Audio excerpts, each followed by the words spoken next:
Saudari dan saudari yang terkasih, aku kenal seorang wanita yang sebenarnya cemburu, sakit hati, membenci, iri sama teman wanita. Gara-gara teman wanita itu suka ngomong, menjelekkan nama dia, suka memfitnah dia, maka dia merasa tersinggung.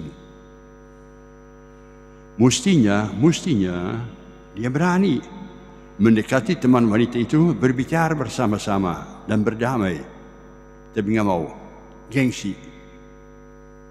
Sebaliknya terjadi.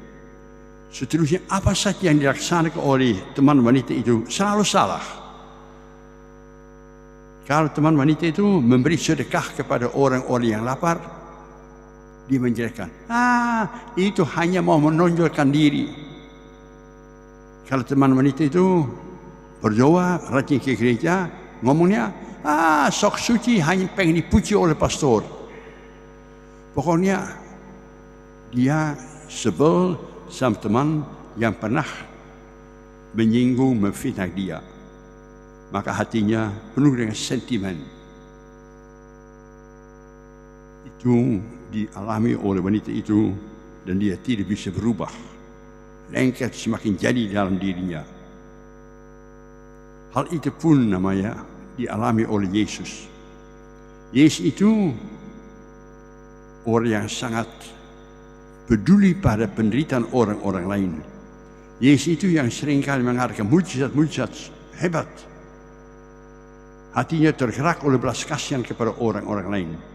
Maka dia dipaksakan oleh suara hati untuk menyembuhkan, untuk mengampuni, untuk memberi kesehatan kepada sesama manusia.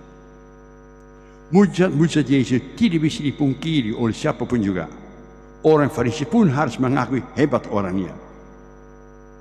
Tapi mereka tidak mau mengakui Yesus sebagai utusan dari Allah. Maka mereka mengatakan apa? Dengan kuasa Beelzebul, dengan kepala setan, dia mengusir setan. Apa saja yang dibuat oleh Yesus selalu dicurigai oleh orang-orang Farisi. Kita membayangkan Yesus sedang berkhotbah, Yesus sedang berbuat baik kepada sesama manusia. Orang Farisi berdiri sini, cari-cari kesalahannya, cari-cari alasan untuk menjatuhkan dia. Kita bisa bertanya, kok kenapa Yesus itu tidak membalas? Mengapa Yesus itu tidak menegur mereka? Mengapa Yesus itu tidak sentimen marah sama mereka?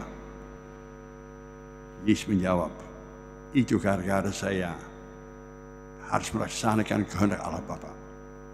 Hanya karena saya percaya pada Allah itu mengutus saya, bahwa Allah itu membenarkan saya, maka saya tetap melaksanakan tugas saya menjadi pribadi yang sosial, menjadi pribadi yang cinta pada sesama manusia. Harus kita akui, kita pun sadar atau tidak sadar, seringkali akan diganggu oleh setan, akan digodai, dan seringkali kita jatuh dalam godaan. Ada orang yang mengatakan, pastor, saya tidak kuat melawan godaan. Mestinya saya mengampuni saudara saya, tapi susah, nggak bisa. Benci sekali. Saya keluar dari hati saya. Obatnya hanya satu.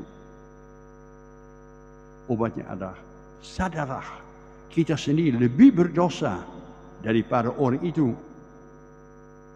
Kita berdosa kepada Allah. Tapi Allah kita tetap senyum.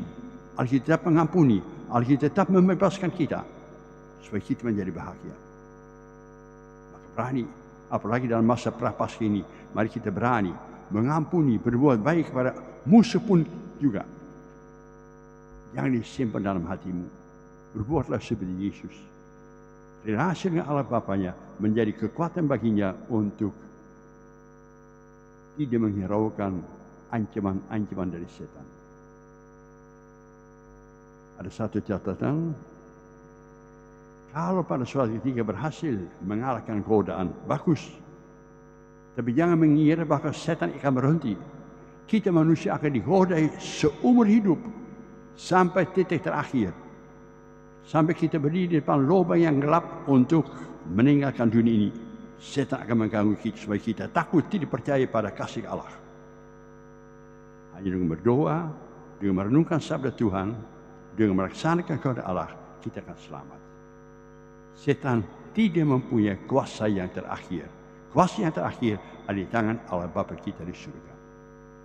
Semoga kita seperti Yesus pegang pada Allah Bapa, setia kepadanya dan melaksanakan kehendak-Nya untuk meraih kebahagiaan hidup. Semoga demikian.